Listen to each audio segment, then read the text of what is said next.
Өздеріңіз білесіздер, енді қанша уақыт тұрды ғой, тездетіп соны барлық қалпына келтіріп беріңіздер. Айта алыңызшы. Иә, әрине, прописка өте маңызды. Әр нәрсенің екі ұшы бар ғой. Сіздер адам санына қарап отырсыздар, бар ол. кез келген жерге жүрмейді, ол менің пропискаға мына алдынан өтпейді. Бар. Сіз онда неге заңсыз үй саласыздар, апыз алмай? Неге сіздер онда заңсыз үй саласыздар, апыз алмай? Мен сізге тағы да айтамын. Неге сіздер үйді салған кезде заңсыз тіркемейсіздер? Ол земельный емес. Жақсы. Менің сұрағым мынау екінші очередь электролиния. Новый линияға қосты, рахмет. Рахмет. Бірақ сұрақ бізге 127 мыңнан 13 қойды. Иә. Біз жақта көп адам қойды. Енді басында ешкім қарсыласпай, светім келгеніне қуанып қойды. Енді келесі бұрынғы абоненттеріне, қазір мына фасад счетчиктеріне тек қана тәртіппен ол төлесін. Енді біздің тұрғындар возмущается. У нас были точно такие же счетчики Меркурий. Почему бізге модульный қойылғанда қалғандарына сонда уступка бар? Это не мой личный вопрос. Біздің микрорайоннан қазір ешкімге отырғанда күнде жақта беріп кетуімізге күнде сол сұрақты қояды. Неге какая-то часть по 127 тысяч, остальная часть по 35 тысяч? Проектта Рим тұрғызсыздар. Жоқ, енді соны... ОСП-да көрдіңіз ба, екеулері екі түрлі. Изначально, вот вообще вот эта вторая очередь проект очень сырой. Нам обещали в 24 году сдать эти линии. Уже 26 год половина прошла, 1,5 года. Қисып, артынан қанша жұмыс солғыны. Бізде әлде де бар, участок ішіне күтілген солғылар бар. Даже если он бір қайсыне айтатын шығарсыздар қазір, бізде әлі сол новый линияда 16-шыларын береміз деген линияларда мен Сұлтан Секеновичке леснофорденесінде видеосында бәрін әлі кабель тартылған жүрегі, кабель тартылса да напряжение жоқ жүрегі. Люди хотят перейти на новый линия, но даже напряжение не нравится. Осы мәселені шешіп беріңіздерші. Надара, мен сізге жауап берейін қысқа тұсқа. Біріншіден, ол жоба қабылданған жоқ, өзіңіз білесіз. Бірақ сол қабылданбаса да, біз арекпен отырып, жақсы орта бір шешімге келіп, халықты мемлекеттік жарыққа, ол мен сол себептен негізінде ол мәселе шешілмеген кезде біз негізінде расында мен сізге айтамын, заң жүзінде біз оны әлі қоса алмаймыз. Бірақ сіздер, мен сізге айтайын, енді сіз мені тыңдап алыңыз. Өйткені сіздердің қосылып отырғандарыңыз, это начинается первое, то есть первичное подключение. Бірінші рет қосылып жатсыздар сіздер арекқа. Оның алдында жеке меншік КТП-да отырдыңыздар, бірақ ол қосылған кезде оны сіздер бізден сұраған жоқсыздар ғой. Жоқ, енді ол рас қой еді ол. Ол жобада, проектта ол Рим, Аскоя екеулері әртүрлі. Олардың өздерінің стандарттары бар. Олардың өздерінің сұранысы бар. Оны шатқан кезде мен ол қаржыны шатқан кезде 127 мың теңгені мен қойып отырған жоқпын ғой. Көрдіңіз ба? Енді ең бастысы, сіз айтып отырсыз ғой, мына біреулерде былай екен, мынау былай екен деп. Және мен сізге айттым, Рим, Аскоя екеуі екі түрлі. Жобаның өзінде бөлек. Соны мен айтып, енді ана жолы жинапта осыны түсіндірдік қойды анары. Енді біз қанша айтып жақсы.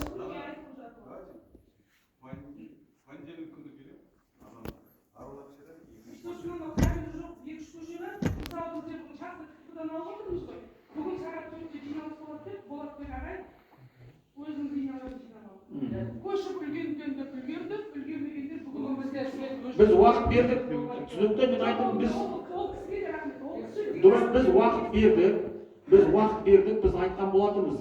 Өздеріңіздің талаптарыңыз мемлекеттік жарыққа қосылу болған.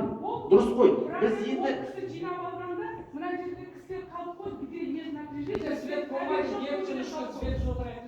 Енді қараңыз, сізге уақыт берілді ғой, енді дұрыстап алу керек еді ғой. Енді мен түсініп тұрмын сіздерге. Оны біз өткен аптада ғана бір кісілер келді, документтерді тапсырып қойған. Енді біз мына линияға көшіп кеттік, осы жерде кипесін монтировкаларда жоқ. Мына жерде кабель тұр, бірақ напряжение жоқ. Дұрыс, напряжение жоқ, өйткені айттым ғой, тағы да ол жоба былайған іске. Мен сіздерге айттым.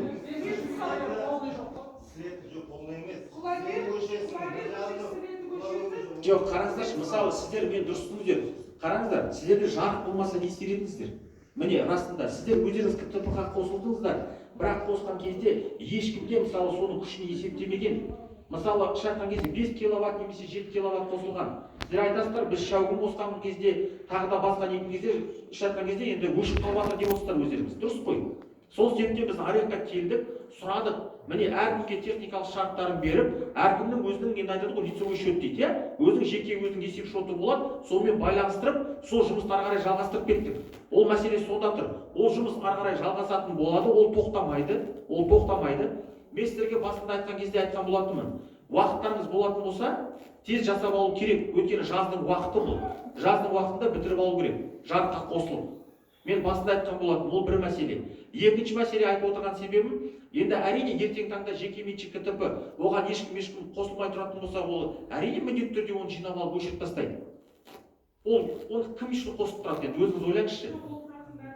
Иә, вот енді сіз білесіз, соны енді өзіңіз түсіндіріп айтып бермейсіз бе? Ол екінші мәселе. Үшінші мәселе, мен сіздерге айтайын деген нәрсем, жарық көзін ұрлау процесі болып жатыр қазіргі таңда. Біз, міне, сіз өзіңіз оны дәлелдеп отырсыз. Біз 25 жылы 400 миллионнан астам ақшаны тек қана заплатили. Ұрланған. Мен білмеймін оны шатқан кезде. Бірақ қазіргі таңда осының барлығы аты қанық шығады. Түгел. Кім қалай заңсыз қосылып алғандары? Ол пакет емес, это за обслуживание. Это за обслуживание, за кипеский почте. Ол мен кипес бізге қатысты бұл. Мен сізге тағы айтып отырмын, это личное. Вот. Сол себептен жаңағы мен сіздерге айтып отырған себебім міне, арекқа біз ақырындап әкеле жатырмыз, сіздердің өздеріңіз сұраныстарыңыз болған бұл. Сол себептен осы мәселені көтеріп жатырмыз. Сол себептен Қояндағы мен 40 миллион ақша бөлдірдім 20-шы күні. Өйткені УСПД-ларды барлық тұрған нелерге көрсеткіштерге қою үшін. Ертең таңда біз көріп отыруымыз керек. Мына 12-ші микрорайон. Айна ханым, сіз өзіңіз істеп жатсыз ғой. Реттеп қазір 139 абоненттің 81 дегесі дайын. 88-і. Міне, ертең барасыздар, қосыласыздар. Болды, бітті, сұрақ болмайды. Сол кезде ертең таңда әрбір КТП-да біз біліп отырамыз, қарап отырамыз. Кім ұрлап отыр, кім заңсыз қосылды. Ол автомат түрде көрсететін болады. Ал ертең таңда ол көрсететіні аректің өзі де көріп отырады. Сіздер де өздеріңіз қанша жарық жақтыңыз, оны да өздеріңіз көріп отырсыздар. Сонда нақты по факту ақша төленетін болады. Міне, ал мен сіздерге айтып отырған нәрсем, міне ертең біз осындай енді айтпай-ақ қояйын, жағдайларды тәркіледік, қазір шығардық. Бірақ жақын арада шайтқан кезде олардың барлықтары үлкен жауапкершілікті шайтқан кезде күтіп тұр. Өйткені былай қарағанда 40 мың киловатт жаққан адамдар бар. Бір жай тұрған жекеменшік үй. Мен айтамын, ол жерде немен істеп жатыр енді өзіңіз ойлаңызшы, бір айда 40 мың киловатт жағу деген ол мүмкін емес қой ол. Қалай ойлайсыздар өздеріңіз? Міне, осындай мәселелер көп, мен оның бәрін айта бергім келмейді. Бірақ ертең таңда жақын арада өздеріңіз еститін боласыздар. Сол себептен заңсыз қосылған адамдар құжаттары жоқ, тіркелмеген, олардың барлықтары осы мәселемен кесіліп қалады ертең таңда. Сол себептен қазіргі таңда мен сіздерге 25 жылдан бастап айтқан болатынмын. Осы жерге келген кезде сіздер сұрадыңыздар, газ қашан қосылады дедіңіздер. 25 жылы жүріп, шайтанға экспертизада жарты жыл ұйықтадық осы жерде. Рас еді, ол біреуге өтірік, ол біреуге рас ол. Ол рас қой енді, қазір тұра тұрыңыздар. Сол себептен ақырында осы мәселені кетірдік, алып келдік. Ал енді қазір таңда техникалық шартты алу үшін сіздердің міндетті түрде тіркеулеріңіз болу керек. Ол тіркеу болмайтын болса, ертең таңда сізге ешқандай мысалы не жарықта, не суда, не газда берілмейтін болады ол. Сол себептен қазірден бастап құжатты дұрыстау керек. Құрметті жерлестер, мен сіздерге оны жай айтып отырған жоқпын. Ол бәрі ертең ба, кеш па, сіздер қанша қашсаңыз да қалай болса да, сіз оған келіп тірелесіз.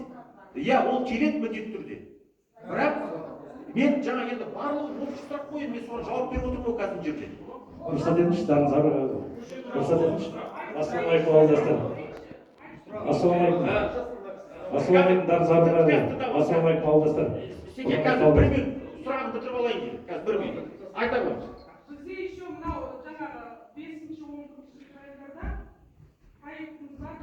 Бірақ ол проектті жүзеге асқанға дейін бізде жүруге мүмкін емес көшелер бар. Ол видео жіберіп жатырмын, бәрінде.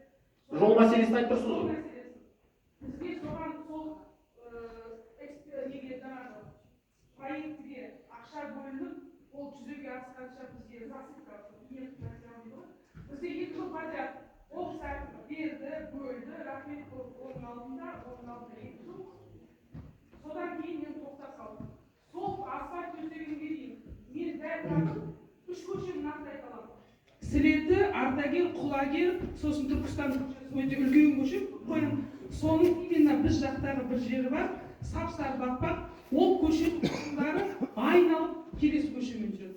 Бізге сондай прям хотя бы оқушыларға скорый барғанға бізге дресқа сол засылка берсеңіздер, ұдықтан қалдырмайды. Жақсы, мен қабылданды бұл мәселе. Мен сізге тағы да қазір жігіттер бір-бірімізді тыңдап кішкене, иә, қазір мен естіп отырмын бағыттарыңызды, сөйлесіп отырмын ғой.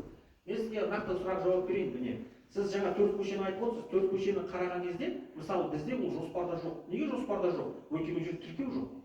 Мен сізге айтайын нақтысын. Иә, ол енді әрине барлықтары бірдей емес, мүмкін иә бірең сараңдары қосылған болар, тіркелген болар. Бірақ көбісі ол жерде тіркелмеген. Ал ол жатқан кезде жобада ол тіркелмейтін болатын болса, ертең оған қалай қаражат бөледі? Өздеріңіз ойлаңыздаршы элементарно. Бірақ оны қазір мен бір минут, иә, қазір. Сосын бірақ 25-ші жылы міне Ерек мырза отыр, 2000 тоннадан астамын міне карьерден өзіңізге көмектесіп берген болатынын сұрап, сіздерге көп рахмет. Бірақ өздеріңіз ең бастысы техниканы өздеріңіз таптыңыздар. Міне карьерді мен сіздерге шешіп бердім, инерттік материалдарын тегін алдыңыздар. 2000 тоннаны өздеріңіз шығарып, мына ауылдың сыртқы ауылдарының жолдарын түгелін барлығын төсеп, бізге биыл тағы да солай карьерден талон бере аласыз ба? енді мен сіздерге инерттік материалды шешіп берейін. Бірақ техниканы өздеріңіз табыңыздар. Жақсы. Келесі сұрақ, мен бітіріп алайын, сосын астында. Жақсы. Біз оны бірақ шешіп қойғанбыз.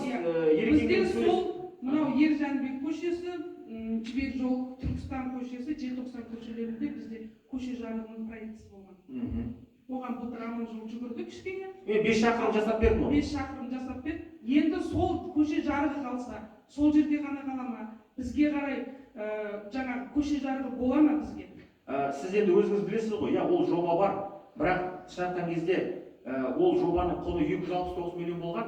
Өзіңіз білесіз. Иә, ол 3 жыл бұрын, иә. Бірақ енді өзіңіз білесіз, біз облыстан 1-2 мәрте сұраған боламыз. Аманжол мырза жақсы біледі, өзіңіз білесіз ғой, шаққан кезде. Бірақ мен ауданнан 30 миллиондай қаражат бөлдіріп, осы 5 шақырым тартып берген болатын. Мына Ержанбекпен онда өйткені иә, бір автокөлікпен, неге өйткені сіздер өздеріңіз айтқансыз, автобус ыңғайлы болу керек деген сияқты кірген кезде. Сол мәселе үшін шешіп берген болатынмын. Бірақ мен сіздерге тағы да айтайын деп отырған нәрсем былай. Қоянды ол жалғыз емес. Мен сіздерге айтайын деп отырған нәрсем, бізде 21 ауылдық округ бар. 49 ауылдық елді мекен бар. Барлықтарында сұрайтындар талаптары бір. Ол жерде тура сол сияқты сіздер сияқты өзіміздің адамдарымыз өмір сүреді. Енді мен сіздерге айтайын деп отырған себебім, тез адамның тіркеу санын адамдардың көбейтіңіздер. Ертең таңда адамның саны көбейетін болса, қаржыландыру процесі одан да тез жүретін болады. Біз қазір таңда бір-бірімізді тартқылап жатырмыз да айтқан кезде. Олай болмайды ол. Ол мысалы заң ол ортақ. Мен айттым ғой, заң ол келісімшарт. Келісімшарт ол билік пен халықтың арасында. Ертең таңда ол тәртіп жаңа ереше орындалмайтын болатын болса, бір-бірімізді айтқан кезде, онда ол процесс болмайды дұрыс. Мен сізге тағы айтып отырмын.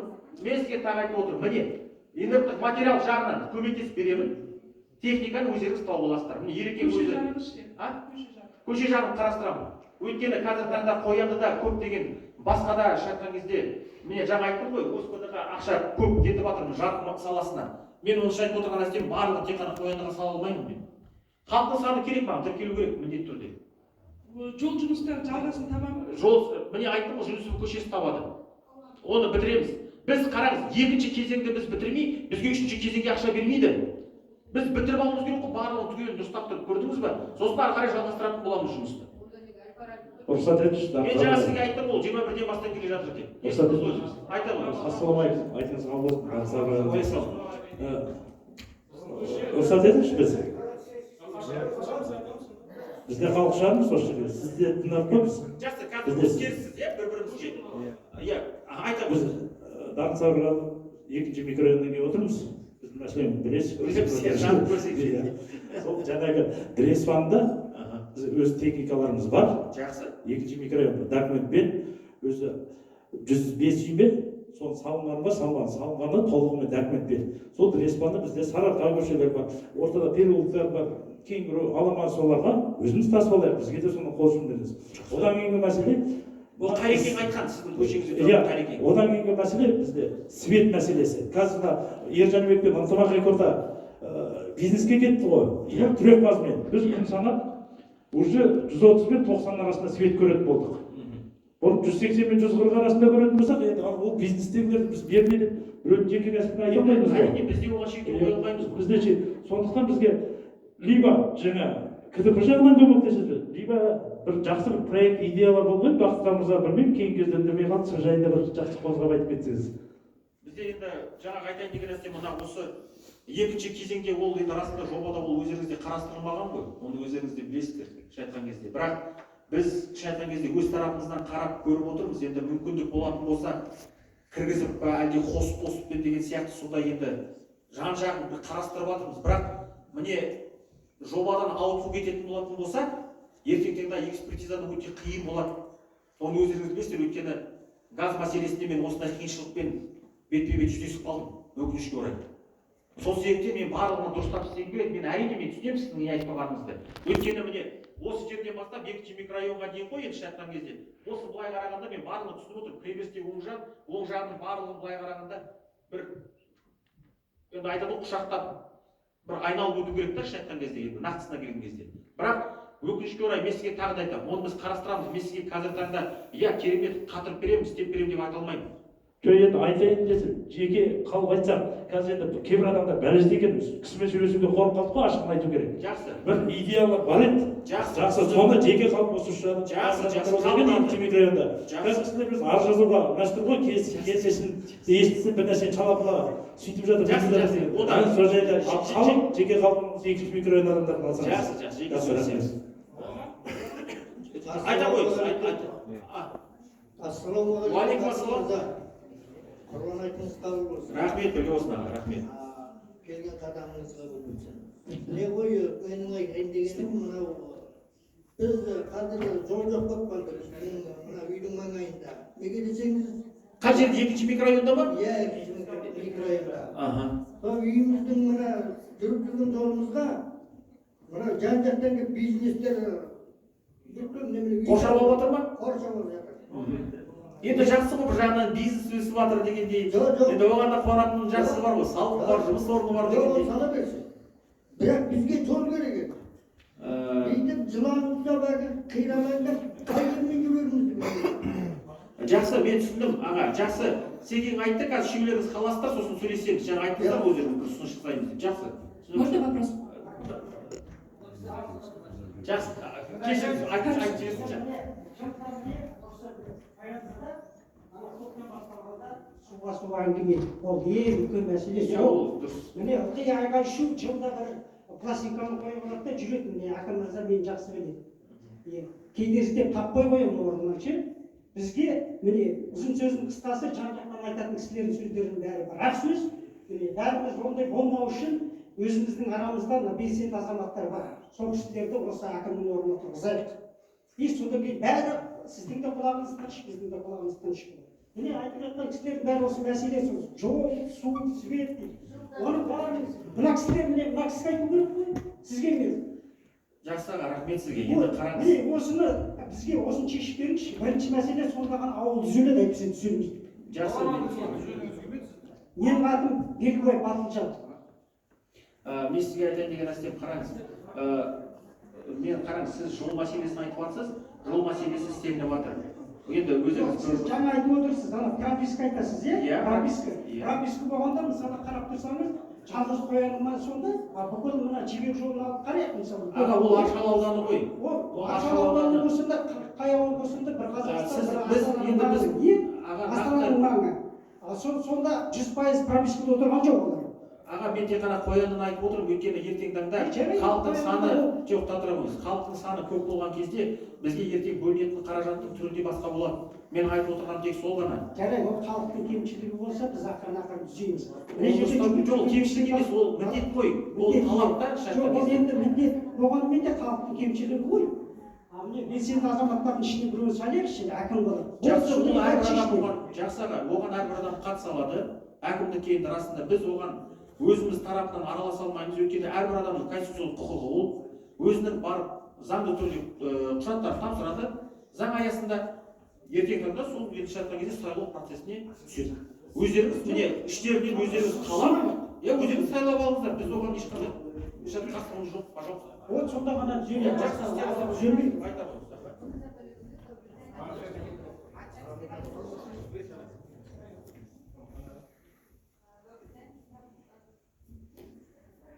Без говорите, вас Да. У меня вопрос, я жительница третьего микрорайона Славкина. У нас уже на протяжении нескольких лет имеется такая проблема, как со светом. Мы абоненты частные. Около 130 домов у нас сейчас находятся на стадии процесса того, что мы задолжали большую сумму перед РЭКом. Но, опять же, не по нашей вине. Сейчас мы на стадии, получается, судебного процесса с предыдущим хозяином КТП. Бахтхан Султанбаевич в курсе? Но его же осудили же. Нет, сейчас дело не в этом. У меня просто маленький коротенький вопрос. По поводу наших новых линий. На случай, если АРЭК нас отключит, 130 абонентов просто окажутся без света. А так мы хотим поблагодарить вас за асфальт, за инфраструктуру. И, в общем-то, нас все устраивает. У нас единственный только вопрос. Рахмет сізге. Рахмет. Все, принято. 11-ші микрорайон ба? А, 3-й микрорайон. Ол экода тұр ғой, жобада бар ғой ол. Ассалаумағалейкум, бола ма? Қазір 1 минут. Қазір 1 минут. Аты жөніңіз кім? Жазып алыңыздаршы. 3-ші микрорайонға шығып қараңыздаршы. Жақсы ма? Эконың жобасында непосредственно жақсы. Өйткені мен түсінемін, сіздердің жағдайларыңыз ол жерде 6 миллион теңге қарыз бар.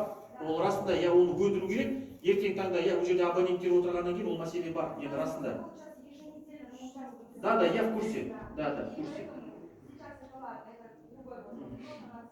Хорошо, принято. Мы момент изучим, окей. Если в проекте есть, и все, вопросов нет. Вот тот дом, который он свет, я понимаю, на лицевом счете. Да. Но мы туда не отношения не имеем. Да. Нет, это наше. Нам будет установлено новый КТП, новая линия, то есть установлены новые счетчики и так далее. Да. Вы будете полностью, это, я же говорю, первичное подключение, непосредственно по нормам, которые есть. То есть это будет АСКОЭ. Да, то есть в плане того, что вам тоже будет легче, когда вы будете видеть реальные свои непосредственно цифры. Да. Ну все, какие вопросы? Окей. Возьмите, пожалуйста, на контроль. Ассалаумағалейкум, барлықтарыңызға айтқалы болсын. Уалейкум ассалам, бірге болсын, айтамыз. Сұрақ жол туралы. Рахым Рамазан көшесі. Осы Қоянды бар болынан бар, уже баяғыда келген көше бар. Сол көшеде бізде жол жоқ, қасы бар, ешқашан болмаған. Не 800 метрлік көше бар, қысқа көше. Рамазан көшесінде кіретін жұмысшылардан ғана кіреді, ар жақтан солай. Ортасымен кіреді ғой. Жұмысшылармен и мұндай пайсымен ғана кіреді. Басқа кіретін жол жоқ, жаяу жүретін жол. Білемін. И жаңбыр жауса, не жауса, қар болса, вообще жүруге невозможно. Жаяуда шыға болған. Дұрыс ба? Дресва болса, кішкене ремонт керек. Жақсы, түсіндім, естідім. И сосын нені айта аласыз ба? Қашан жөнделетін жол? Қараңыз, ол себептен ол 4-ші кезеңде қаралған болады. 4-ші кезеңде. Ол 4-ші кезең. Енді мен сіздерге айтып отырған себебім қараңыздар. Қояндының жолын біз 2 шақырымнан астам жасауымыз керек. Біз тек қана жасағанымыз 2 шақырымнан астамы ғана. Жоқ, ол көше негізі алдында спискқа көргенде ол 2-ші болып тұрған, сосын что-то 4-шіге кетіп қалды. Неге ол 4-ке кетіп қалды? Мен соны түсінбедім. Сізге айта алмаймын. Мен сізге айтып отырған себебім. Міне қазіргі таңда біз барлық жобаларды бітіріп алайықшы, басталған. Одан кейін барып жаңа жобаларға ауысатын боламыз. Өйткені мен сізге айттым ғой, бір жобаны бітірмей, аяқтамай, екінші жобаға ауыса алмаймыз. Өйткені сіздердің жолдарыңыз өте қымбат. Мысалы, ол 1-2 миллиард емес, ол 15-16 миллиард теңге.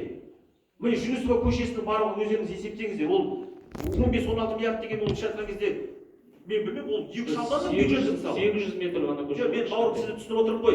Мен нақтысын айтып отырмын да сізге. Жақсы, мен жаңа сіз өзіңіз айттыңыз, отсыпка бойынша дресва. Біз қараймыз. 4-ші кезеңде ол жоба қарастырылған. Мен айттым, инерттік материалдарды біз шештік, Аллаға шүкір тәуба. Енді Ерекең мұнда отыр, Ереке. Мүмкін ертең сізбен өзіңізбен бір тізім жасайық. Жаңа көшелер бар ғой. Сіз енді осы жоба бойынша айттыңыз, ол көмектесейін, ары қарай жұмысты жалғастыра берейік деп, ана жолы. Біз шешіп берейік, ақырындап осы кісілерге ақырын енді дресваларын сеуіп берейік. Неше керек дресва? Ал шешіле ме дұрыс соны айтып отыр, инерттік материал шешіп берді сізге. Иә. Өзіңіздің техникаңыз бар болатын болса, барып тасып алсаңыз да болады. Карьерден бар. Сейчас, секундочку, дайте, 1 минут. сосын көшеміз тар болып тұр. Анау өзіміз көрмеді ма? Екі жағында тұрып отыр газовый. Оны біз ауыстыра алмаймыз, өйткені ол шартқан кезде ол жобаны біз ауыстыру үшін енді оны бір жақты жасап тастаймыз ғой, болды. Иә, Это односторонний, все, болды сонымен. Өйткені кейбір кезде адамдар түсіріп кезіндегі жол бар еді ғой, бір билеп тұр деп неше түрлі не істеген. Өйткені біз енді кінәлі емеспіз ғой, кезінде жақ-жағына су бар, газ салып кетті мысалы. Ол бір жақты ол тек қана бір жолақ қана көше болады. Мысалы, ол біз сол кезде асфальт салмаймыз деген кезде халықтың өзі айтқан, асфальт салып беріңізші деп. Біз салып бердік, одан бір пиар жасап жіберді. Олай болмайды, ол ұят нәрсе ол. Бір көше болған. Айта қойыңыз аға. Ассалаумағалейкум. Енді асфальт салып бердік қой. Енді дұрыс қой. Жігітім тұра тұршы, 1 минут. Кезінде тандыра қойыңыз. Кезінде Расылбек, ол құбырлардың барлық шетіне салып кеткен. Лишний расход болғаннан кейін әлі тастап кетіп отыр ғой. Оған тек ақша бөлінген жоқ, оған біз ниет жоқ. Оны болған кезде біз оны перенос жасай алмаймыз. Оны өзіміз ойлаймыз. Сондай жол жасау керек. Енді 6,5 метр. Мен үмітіммен өзім есептедім. жақсы ол айтсын ғой, бір жолақты дедім ғой, односторонний. Асылбек, ол односторонний дорога, все. Болды. Мен сіздерге басында айттым. Хотите без асфальта, все. Айтыңыз, керек дедіңіз, асфальттарын салып бердік. Все, вопросов нет. Аға айта қойыңыз. А инертный материалы кімден аламыз, кімге обращаться? Қазіргі таңда мына жерде Бақытжан Сұлтанбайұлы бар. Ертең таңда міне Айгүл Науаны қайдасыз? Міне кәсіпкерлік басшысы бізде осы мәселе бойынша соның барлығын реттеп біз қазіргі таңда меморандум келісіп қойдық карьермен. Ақырындап ана жылғыдай өзіңіз 25 ереке алдыңыз ғой 2000 тоннаны. Солай ақырындап Дресваны ала бастайсыз. Вот. Айта қойыңыз аға. Менің атым Мәдібек Аймахан. Мына қоянда тұрмыз. Алматы көшесі 47. Ол проектке кірген. 2025-те асфальт салдық деген. Бұны қазір тұрғанымызға 7 жыл болды, жол жөнделмейді. Ойшық мына әкіміңізге күніге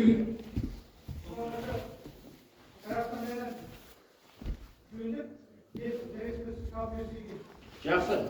Алматы көшесі 47 деп тұрсыз ба? Соны кіргізіңіздерші, протоколға бәрін айтып сосын бір тізімін жасайық сол.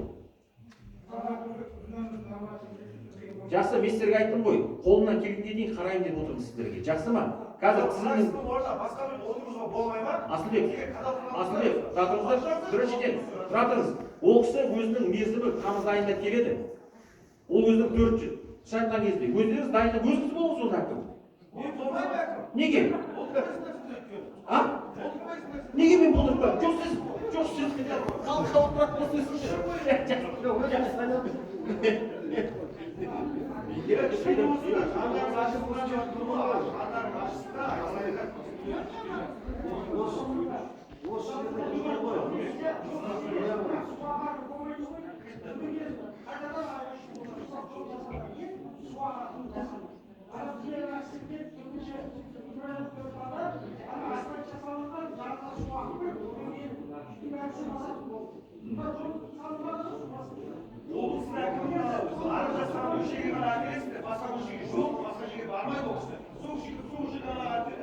Кімді?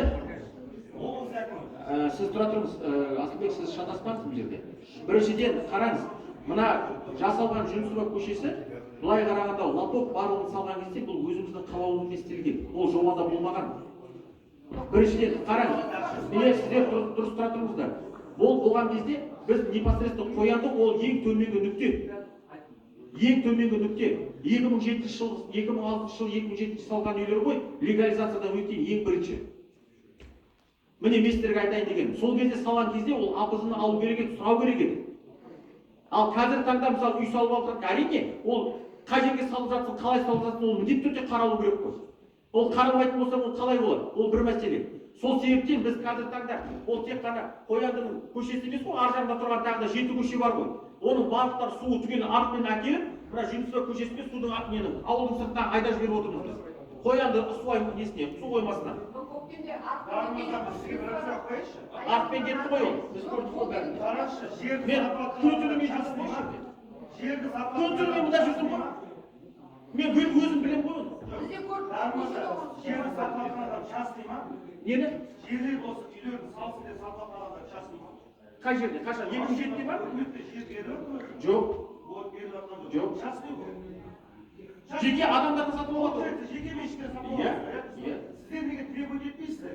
Сол жерде прежде чем продавать земли, что вы не устанавливаете все, канализация, су, сосын саттыңдар әбден. А вы сейчас продали, потом говорите. Мен сізге айтайын деп отырған нәрсем осы мәселе ғой. Сіздер келіп АПЗ алған кезде бізден алдын ала. Мен жаңа барлықтарға айтып отырғаным сол ғой. Сол кезде бізге сізге айтамыз. Ол жерде су жоқ, ол жерде жол жоқ, ол жерде жарық жоқ. Міне, мен сіздерге айтып отырмын нақтысын. Енді ол міндетті түрде сіздер мен білмеймін ғой ол қандай мәселемен ол сатып алды. Ол сатып алған кезде адам баласы қарайды ғой. Я инфраструктура жағында бар ма, жоқ па деген сияқты. Көптеген адамдар ауыл шаруашылығының жерін салып бергендер бар. Оларға тыйым жоқ па деген сұрақ қой. Жоқ, оны біз болған кезде сол мәселені қараңыздар, мен сіздерге айтайын. Өздеріңіз білесіздер, мен басқасын айта алмаймын, мен өзіме жауап беремін. Мен келген берім жерге мысалы беру бойынша шектеу қойып тастағанмын. Мен барлық жерге шектеу қойып тастағанмын түгелдей. Міне. Мен тағы да айтамын сізге, 2019 жылы 2019-да өзгерткен болып тұр ғой ол. Міне 2024-те Жақсы, 2024-тің қай айында өзгертті?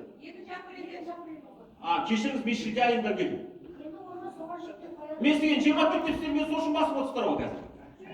Сіздің бар кезіңізде болды деп тұрып қойсын. Мен шілде айы мен сәуір айы. Мен шілде айында келдім. Ол сәуір айында болған. Жоқ, енді мен расында ғой, мен енді сәуір айында мен болған жоқпын ғой. Мен нақты сөйлейікші мен сізге. Мен білмеймін енді қандай сұрақтар бар.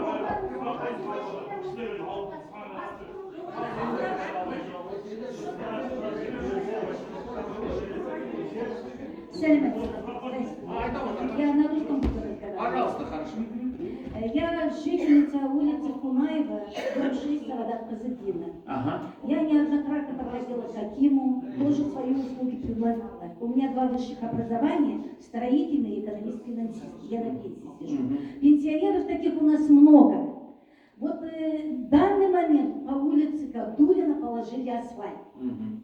Вы видели, в каком состоянии? Не прошло и года, а в каком состоянии этот асфальт? Государство выделило деньги. Откуда эти деньги? С наших же соцотчислений. Понимаете? А почему так сделали? Никаких лотков нету, никаких пешеходных дорог с одной стороны, а с другой кто должен ходить. Вы, когда проект делаете, вызовите нас, мы вам подскажем. Мы и Крым, и Рым прошли. Мы знаем, что это такое и как это. Я к Акиму подходила. Вот недавно я к Акиму позвонила. По 35 тысяч за свет. С чего он состоит? На основании чего мы должны? Где договор с нами составляют, что мы 35 тысяч должны? Разложите нам эту сумму. А меня оскорбили. Чуть ли я не школьное образование. У меня 2 высших, я не то знаю. Я все вижу, я слышу. У нас по Кунаево не проложена дорога. Идет она к школе. Дети там ходят возле школы, а там негде пройти. Они вот так слякотят. У меня детей нет. Внуки здесь не ходят в школу. И никого нет. А я смотрю на чужих детей, и у меня заворачиваются слезы. Куда смотрит наша Акима? Почему не смотрят, по какой улице они домой идут? Именно по Кунаеву табунами идут люди.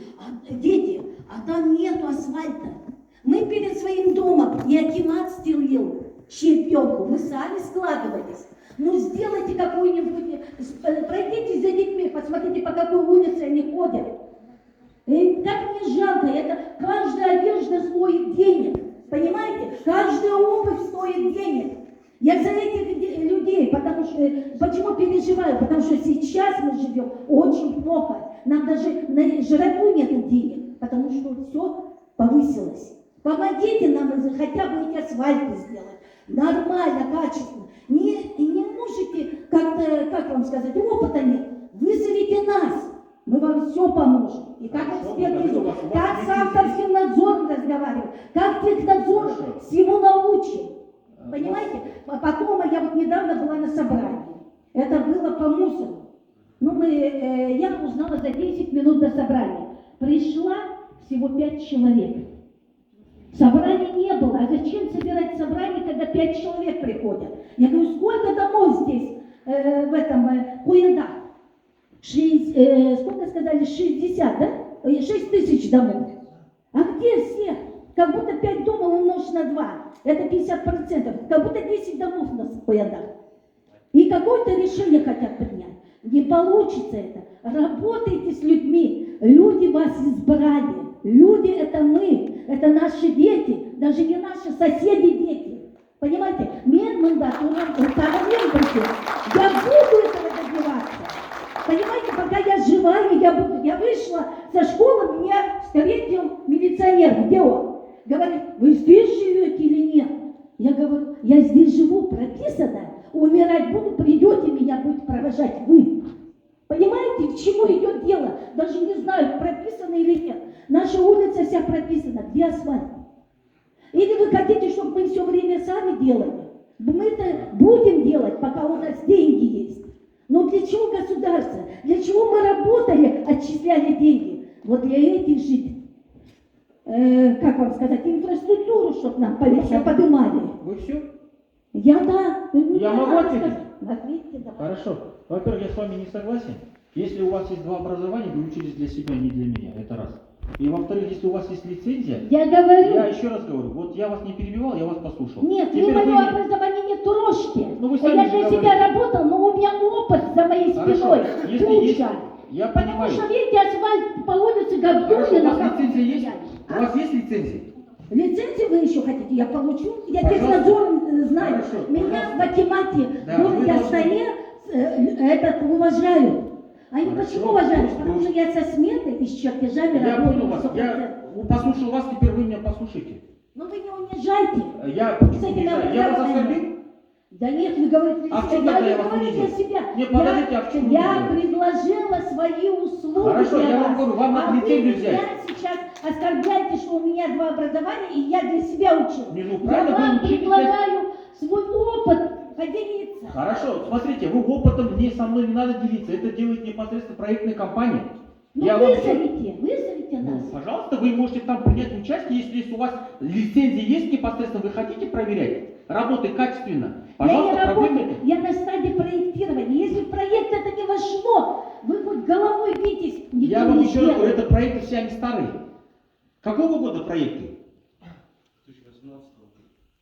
18. Ну вот, и хорошо, тогда давайте мы остановим все эти проекты, тогда она будет разрабатываться, еще 5 лет уйдет. Нет, я все понимаю. Зачем вот эти арыки разорили? Для того, чтобы там лягушки ходили, для того, чтобы... А вы не знаете, арыки для чего были кусали. сделаны? А? А вы не в курсе, да, арыки для чего были сделаны? Да не так неправильно вы сделали. Вот Хорошо, в нашей стороне. хорошо. Но если бы неправильно сделали, тогда всех вас затопило бы. Да нет, когда асфальт ставили, я А потому что я вам объясню. Вот, например, вот мы сделали непосредственно исследование научное. Вот покажите всем людям, пусть они видят. Дайте Что почитать. 50% 900 томов. Непосредственно септики не были неправильно проложены в свое время. И от тех, которые непосредственно, отходы, она в итоге потом выходит наружу. К сожалению, если вы говорите, что у вас есть 2 высших образования, пожалуйста, вот возьмите, покажите ей. Курсит письма. Да вы ведь ничего не показываете. Вот в чем Ну не дело. на курсит письма. Вот Ну как вы не знаете, не на курсит письма. Ербит тут-то. Быстро акиматтан шылап поставить. Зачем вы нужны? Вот теперь еще второй момент. Вы послушайте. Мы за 4 дня 5,9 миллионов кубов пропустили по Янды. Заполнилось даже водохранилище Кайнинское непосредственно. Приехали с комитета водных ресурсов. Они говорят, откуда столько воды? Да, потому что, во-первых, мы выход сделали с 4 сторон. А водной канал непосредственно, когда вот непосредственно угроза оттуда идет, это при поддержке Акима области было сделано. И без каких-либо проблем мы его пропускаем. А рыки для чего мы их, например, непосредственно прокопали? Чтобы эта вода уходила без проблем. А завтра эти, например, вода будет заходить к ним домам. Чтобы вы понимали, для чего это было сделано. Можно я скажу? Мы живем в 21 веке. Пожалуйста. Какие у вас арыки? Вы вот красиво сделайте, как подобается. Это в 18 году так делалось. Или в 17-м. Я вам еще раз говорю, мы арыки сделали хозспособом, чтобы непосредственно вывести воду Для этого нужен проект, для этого нужна сметная стоимость. Если у вас Ну есть давайте непосредственно- сядем, сделаем. Ну, пожалуйста, это надо Нам будет. всего лишь задание на проектирование написать, а авторский надзор это все сделает. Ну, вы поймите, для этого нужно выделять средства. И это сколько будет Ну, стоить, я будем не знаю. добиваться, будем строить. Хорошо, пожалуйста, добивайтесь, какие проблемы. Пробивать. Не давайте, а мы с вами вместе. будем. Я вам еще раз хочу сказать, Я сама не буду, с вами вместе. теперь я вам еще раз объясню. Кстати, что вы понимали, если вы работали непосредственно в сфере строительства, что вы понимали, непосредственно проблема, например, с водой, сколько лет длится? С какой водой? Ну вот именно непосредственно вот потопление, сколько длится? Отопление, оно всегда ведь у вас делалось. Нас Так всегда я затопляют 15 лет тому назад купила этот участок, так она длится. А когда вы его купили? Ну, я говорю, 15 лет тому назад. Ну вот видите, я вам еще раз хочу сказать, когда непосредственно участки земельные покупаются, они смотрят. То есть, грубо говоря, Тогда делается... таких затупов не было. Я вам еще раз, вы геологические исследования делали для своего участка? Я могу сделать. Я все Нет, вы когда, вот, например, вы же дом Это построили. мои рестораты будут, вы будете платить? Я еще раз говорю, вы же должны по нормам строить. Мы по нормам Ну, строим. я говорю, геологические исследования, вы же должны же понять. Делали. Все мы смотрели. Даже мы смотрели. Нет, такого нет, никакого Все вопроса. делали. Ладно. Это мои деньги, да я и делаю. Асбек, мен сізге тағы да айтамын. Мен сізге тағы да айтып отырған нәрсем, қараңыз. Мен сізге айтайын деген нәрсем былай. Бұл жерде ұрыстында емес. Айтады, мы плохо живем дейді. Как плохо живем? Конечно, плохо же, а где хорошо живет? Покажи, где вот хорошо. Хорошо. А деген жақсы сізге не ұнамайды сізге? Ломать Не почему? сломать. Он же вот ничего не изменил. Хорошо, ничего не изменил. Главные дороги. Что Ага, изменил? хорошо. А Что жол, изменил? сонда жол жоқ қой. Басқа жерде айтып Жоқ, там жол жоқ қой сонда. Жол жоқ. Почему? Потому что уже 4 жыл бұрын салған жолдардың жұмысы тесіліп қалып шұрып. Жақсы, мен сізге айттым ғой. Халықтың саны қайда? Халықтың саны қайда? Халықтың саны қайда деймін? Халықтың саны қайда тіркелген? Причем тут прописка, ё-моё. Сендердің әкеп пропискаға кіре бересіздер. Бәрі қазақтың баласы ғой. Білмесеңіз айтпай ақ қой. Жақсы, татырыңыз. Қанша мектеп бар Қояндыда? Қояндыда қанша мектеп бар? Қанша мектеп бар? 3 мектеп Я- бар. 3 мектептен білесіз бе? Қанша оқиды? Қанша адам оқиды? Қанша оқиды? Сіз айтыңыз жарайды. Bir класста қанша бала бар? Жоқ, қанша оқиды? Жақсы. Бәленбай мың адам бар. Қанша болды? Айтыңыз маған. Келушілер Мына мектепте қанша бала оқиды? Білесіз бе? Қанша оқиды? 2 есе көп, 3 Жоқ, қанша оқиды? Екі есе емес ешқандай. Білмесеңіз айтқанбыз. Екінші мәселе. Балабақша бар ма? бар. Дұрыс па? Поликлиника бар ма? Бар. Жарық бар ма? Істелініп жатыр ма? Істелініп жатыр. А онда несін да, несі жаманында мында? Айқай шумен. Айқашумен емес. Барлығы да түгелде. Мемлекет істеп беріп отыр оны сіздерге. Так что, Мемлекет никто вам ничем не обязан. Слушайте меня. Мен сізге айтайын. Мен сізге айтайын. Сізге, мен еще раз говорю, сізге мемлекет ничем не обязан. Я еще раз говорю, не обязан он. Не обязан. Чем обязан тогда? Хорошо. міндетті істеп беру. Татырыңыз. Сізге непосредственно, мы ничем не обязаны. Маған не надо. Вот и все. Мен сізге еще раз говорю. Халыққа обязаны делать. Мен еще раз говорю. Мен сізге айтсам, непосредственно. Мен сізге Міне, айтып қарап жатырмын, тұрдыңыз. әкім жұмыс істей алмайды.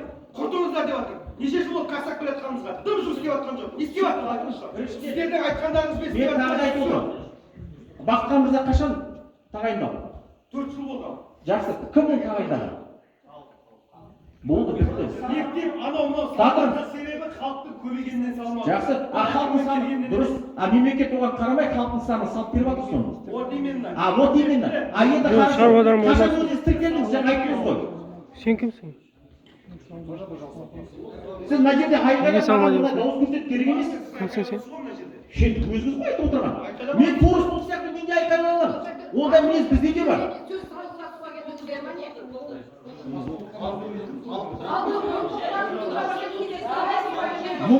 Мен сізге тағы да айтайын деп отырған нәрсе, мұқтаж болған кезде мен сізге нақты жауап беріп отырмын. Мен кімге ұрыстым? Кіммен ұрыстым? Мені дұрыс қой, дұрыс үшін оқыды ғой, мен үшін оқыған жоқ қой. Жарайды, жақсы. Я вам сказала, очень хочу. Жақсы, қоя беріңіз. Понимаете это? Жақсы, хорошо, Катя. Я хорошо, я не понял. Детей не нужно, там свет запустите, там темнота и грязь. Вот эти яблоки решите, чтобы дети не проваливались. Жақсы, хорошо.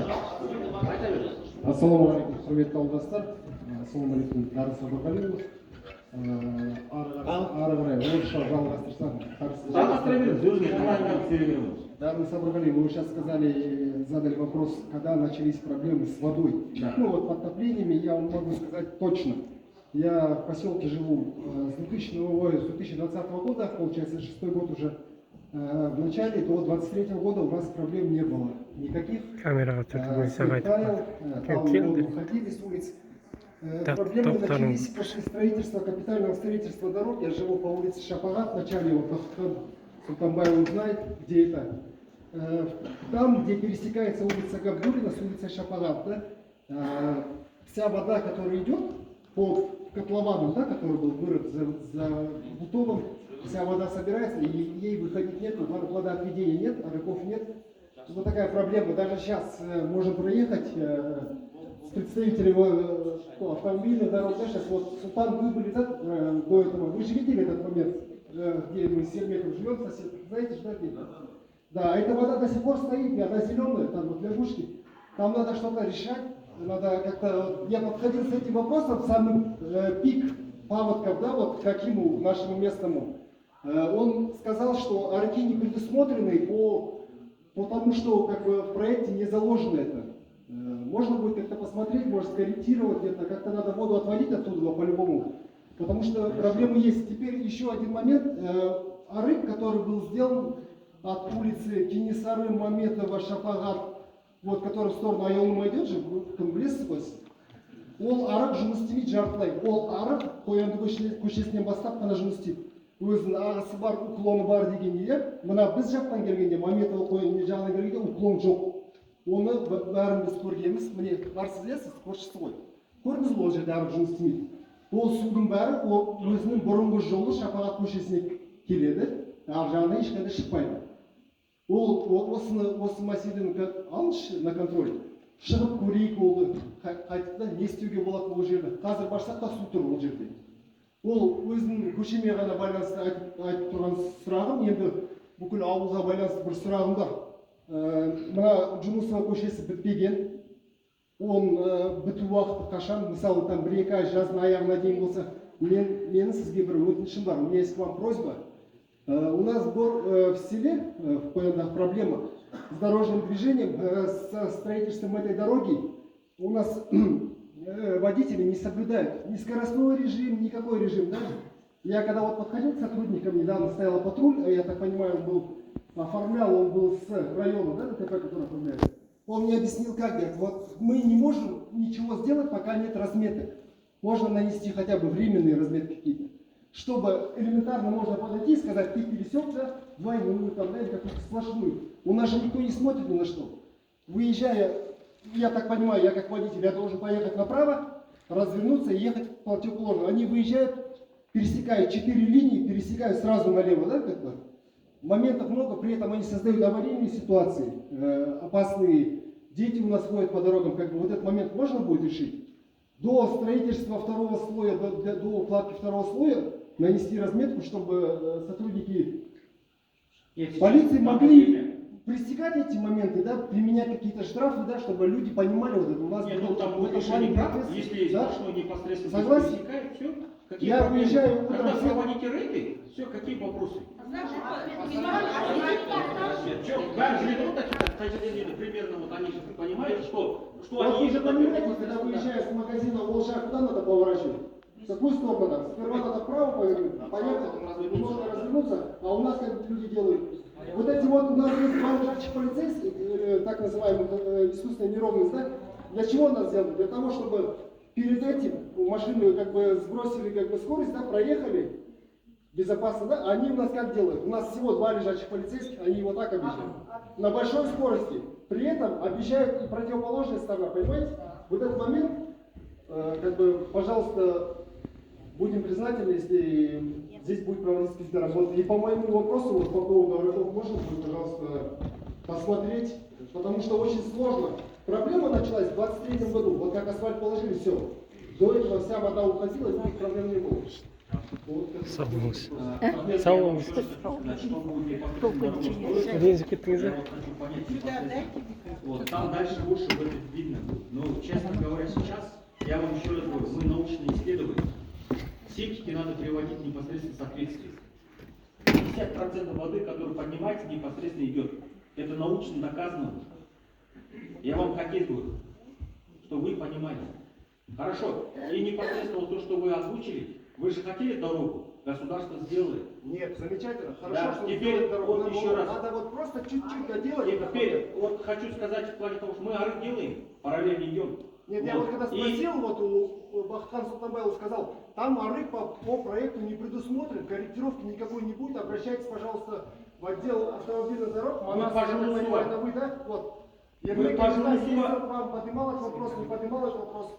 На сегодняшний день на данном перекрестке установлена водопропускная. Оно не работает, давайте проедем, ее надо умом правильно сделать, чтобы это все работало.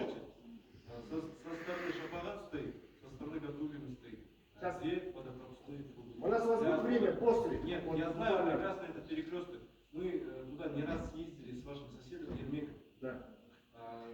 Туда нужно установить арык по левой стороне. Это будет в текущем году проводить мероприятие по вот этой дороге. Так как надо установить 3 водопропускные трубы по способу, потому что у нас в проекте это не заложено. Вы сами знаете прекрасно. Следующий магазин. Райан. Возле Раяна нужно установить водопропускную трубу. Туда минимум Қазақша, орысша қой. следующий перекресток. То же самое. Надо отдельно отводить воду со стороны улицы Шапарат. Правильно отводить. У нас по правой стороне есть арык по Габдулину. Оттуда вода проходит. Туда вода идет со стороны Поянда, переулок номер 3, переулок номер 4 и переулок номер 5. Мустафа Шухай. Вся вода с этого микрорайона уходит по улице Габдулина. Мы в этом году разделили на 2 части. Часть уходила воды по Габдулина, часть уходила по улице Джунусова. У нас водопропускные лотки установлены, они забутованы 70 сантиметров вниз. Вода дренирует по буту, также проходит через лоток. Сейчас можно даже проехать, посмотреть. Вот эти, которые будут. Можно я скажу? Касаемо Можно я машин. скажу? Я концовал. Смотрите, улица Хоянда, по сути, самая низкая точка. Вся грунтовая вода проходит через улицу Джунусова. По улице Джунусова есть месторождение, болото, так сказать. Которые засыпали. Да, в 3 местах. Вы сами прекрасно знаете. Каждый год там вода собиралась и топила людей там. Вот Хоянда 40, элементарно, вот пример. Хоянда 40, Хоянда 38, 36, переулок номер 3, он весь стоял в воде. А в этом году там было сухо. Вся вода проходила через лоток и дренировала через будку. Вся вода, Манас, я вам скажу, проходила не через лоток. Мы сейчас поедем с вами, этот лоток, жители этого перекрестка, этого переулка просто разломали, и это вся вода идет через начало нашей улицы Шапарат. Где эта вода до сих пор и стоит. Уделите мне 15 минут времени, я вас свожу и покажу после собрания. Пожалуйста. Я вам сейчас покажу, что он до сих пор стоит. Ассалаумағалейкум. Бағын. Жорда сіздің қабылдауыңызда болдық қой жадым бұрын. Иә. Сол мәселе бойынша сіз көмекшілеріңізге тапсырма бердіңіз. Біз 3 вариантпенен анау зират туралы мен айтайын дегенмін. Зират бітіп қалды ғой енді. Иә. Кеше де бүгін де адамдар қайтып жатыр, сыртына жерде жатырмыз, көп сөз болып жатыр. Сафиевқа барып жердей алмаймыз, қалаға барып мынау ұрпақтары қарап отыруға қиын жағдай болып жатыр, өз мәлім болып отырсыз. Анау сәулет, бас сәулетші мәліметке апарып бәрін тапсырып қойдық. Енді осы жағынан қалай болады, соны бір контрол қалсаңыз. Әсіресе мына жас келіп қалған үлкен кісілерден қиын болып жатыр, әкім де біліп отыр. Адамзат бүгін адам ертең топырақ, бір күнгі өмірің жарқылдап алдар бірақ. Ертең өзің қайдасың, білемісің, өлмек үшін туғансың, ойдан шығып кел. Өлмейтін адам жоқ, жас та өліп қалады, кәрі де өліп қалады. Ол зират мәселесін жуыр арада шешіп берсеңіз. Біз 3 вариантын апарып беріп қойдық. Ауылдың бір мықты жігіт бар екен. Есік-тесіктің бәрінде соны бір апарып бердік. Осыған бір контрол қоя салсаңыз. Аман болыңыздар. Алдыңыз ба?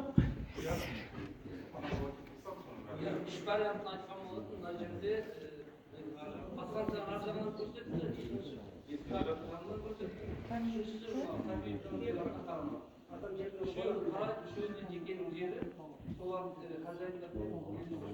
Қанша гектар керек? Ол мүмкіндігінше қанша бөлесіздер енді? Жоқ, енді ол ондай мүмкін емес ол.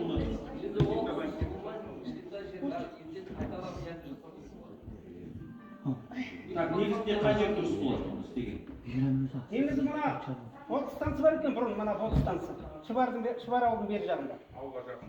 Әдемі жер екен, мен сол жерде кең жер бар екен, біраз енді. Соны біз қарастырайық. Соны қарастырыңыз. Сосын кешіресіздер.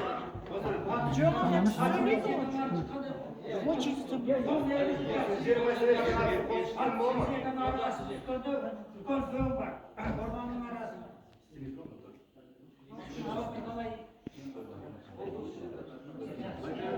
Былай айта берейінші, Дарыстан Равелов, 1 гектар жер бөлдіңіздер алған, жаңағындай 20-20 соттықтан балдар ойын алаңына.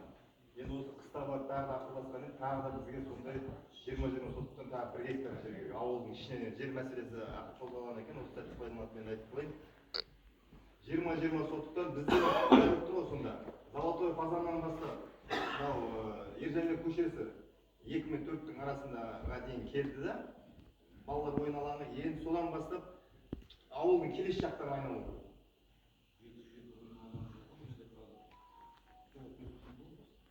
Бізде 5 ойын алаңына жаңағыдай несі бар, өздеріңіз жәрдемдестіңіздер, істедік, документ құжаты бар шықты. Қазір таңда жақсы, ол ештеңе салынған жоқ, біріншіден. Оны біз қазір қарастыратын боламыз, мен сіздерге айттым ғой. Біріншіден, қалай да болмасын, ол сол салық мәселесін, тіркеу мәселесін шешу керек бізге. Мен сіздерге оны айта бастайын, жүрті барлықтарыңыз оны дұрыс қабылдамайсыздар. Ал біздерден талап етесіздер. А неге біз оны талап ете алмаймыз сіздерден? Жоқ, айтуыңыз бәрі орны Дарыстан, бірақ енді дәл сол жерде нақты қазір ауылдың күйі отыр ғой. Егер сол жерден ертең сатылып береді, ана жерде кішкене мүмкіндік болса, белгілеп, тағы сол өзіміздің қара көздер ғой, сол ойнайтын бірдеңе. Жақсы, біз басшылығынан қарайық. Ол жердегі жерлер бос па, бос емес пе? Оның бәрін көру керек қой. Көрдіңіз ба? Ол көп нәрселер жерде қарасақ, мысалы, көп жерлер оның алдында сатып келіп, оның иесі бар, жердің иесі бар. Енді шайтқан кезде сондай. Иә, соны айтып отырмын да, қарастырайық. Кейін тағы да бір қосып жерде мүмкін болса, бір 10 сотыққа, 20 сотық тағы да жер біздің бүкіл мына жаңа балалар ойын алаңы қалай, менің атымнан емес бұл. Бәрі әкімшілік ауылға бұның барлығы. Бір 20 сотық жер алдында бір әңгіме қозғалған, соны тағы да бір ойланып көрсеңіз, бізге ауылға жәрмеңкеге жер керек.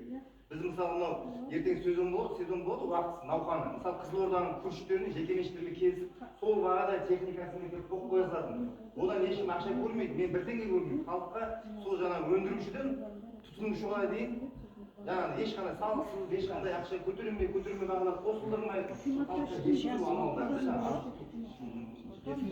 Жақсы ол месеге айтқан боламын, мен оны барлық аукцион арқылы қарайтын боламыз. Жоқ, соны аукционнан алдырса болмай ма? Енді сіз өзіңіз ойлаңыз, мысалы біріншіден ол жерде инфраструктура жасау үшін сіз өзіңіздің мойныңызға міндет алатын болсаңыз, жақсы қарастырайық. Мысалы, расында нақтысына істеп беремін дейтін болсаңыз, барлығын дұрыстап халықтан кетіп. Бүкілін мемлекеттік әкімшіліктің өзіміздің Қоянды ауылының жекеменшігіне. Жоқ, мен соны айтып отырмын ғой, өзіміздің мемлекеттің өзінің атында болады, өзінің есінде болады. Бірақ сіз өзіңіз инфраструктураны жасап, осы мәселені дұрыстаймын дейтін болсаңыз, енді жаңа айтып отырсыз, сіз айтып отырсыз, барлық жақсы біз жер жағын көмектесіп қарастырайық. Өзіңіз істеймін дейтін болсаңыз инфраструктура.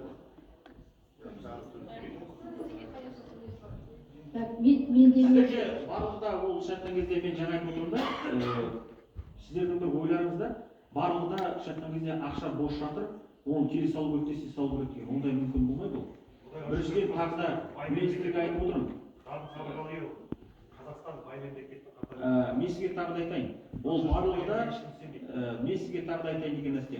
Оның да басқа да Қояндаға салынып жатқан қаражаттар бар. Ол басқа бағытта кетіп жатыр, өйткені өзекті сұрақтар. Мысалы, мен расын айтайын деген нәрсе. Ол жерде жәрмеңкеге, мысалы 20 сотық па, 10 сотық жер ма, мен білмеймін, нақтысына керек кезде. Оған да мысалы аз ақша кетпейді. Ол ертең таңда біз оның барын білуіміз керек. Шайтқан кезде. Қандай, қайда, қалай кетіп жатыр. Енді сіз өзіңіз, міне, әкім болсаңыз, келіңіз, ертең таңда міне, өзіңіз қол қойып, осы мәселенің барын шешесіз, сол кезде жауап бересіз деген сияқты, оның барлығында біз қарайтын боламыз.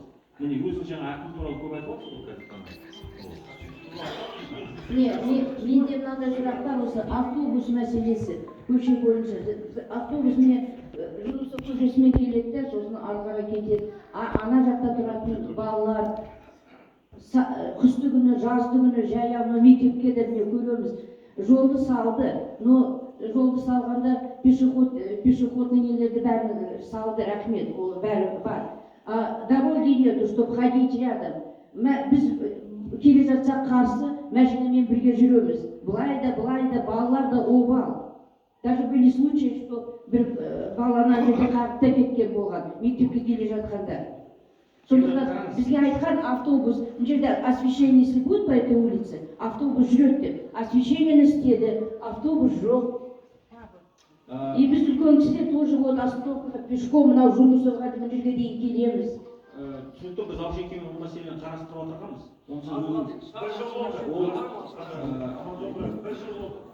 Светофор қоя алмай жатқандарыңызда. Светофор қойып бердік. Ол істемейді, светофор.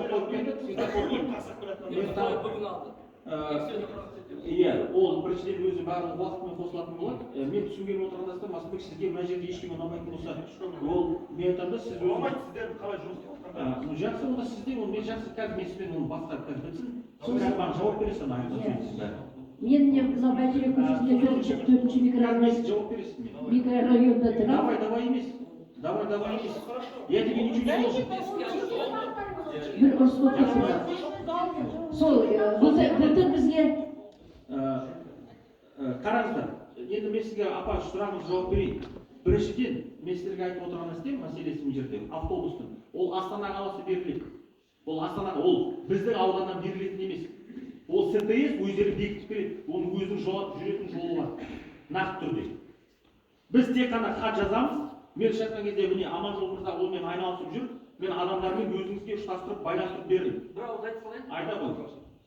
Енді автобус мәселесі екіге бөлініш біздің автобустың санындары жетпей тұрды ғой.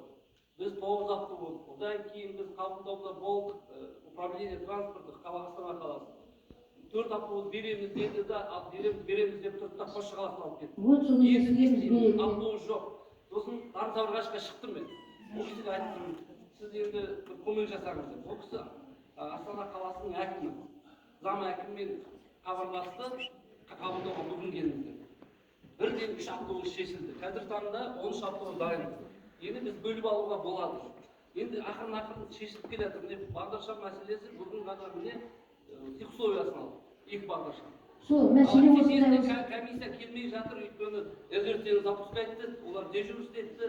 Енді ғана комиссия келеді. Осы аптаның ішінде келе алмады, келесі аптада ма келеді.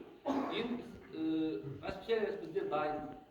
Мына кісіге енді көп рахметімізді айтамыз, қолдау берді. Бәріне айта беруге болмайды, аудан әкім қолынан не келеді жасап жатыр. Жасау шеке, мен оны жақсы, мен бәрін қабылдандым. Мен қазіргі таңда, мен бәрін қабылдандым, түсіндім. Мен қазіргі таңда бұл жерде көп адамдардың позицияларын түсінбей отырмын қазір шаққан кезде. Жақсы, қазіргі таңда біз барлығын басқаша қарайтын боламыз енді. Жақсы. Иә. Иә, оны мен өзім қойдып бергенмін. Болған кезде енді біріншіден жолдың бойы қараңғы болған. Сол себептен енді әртүрлі бағытта енді расында ертеңгі таңда шекара бар ғой. Енді мысалы шекара қазіргі таңда көп адамдар баннер іліп жатыр ғой. Мысалы шаққан кезде. Қазір цифровизация. Дұрыс қой. Сол жерге әдемілеп мысалы қоянның бір жақсы енді бір суретімен ба, бір несімен қойып қойса болады ғой. Енді әкімге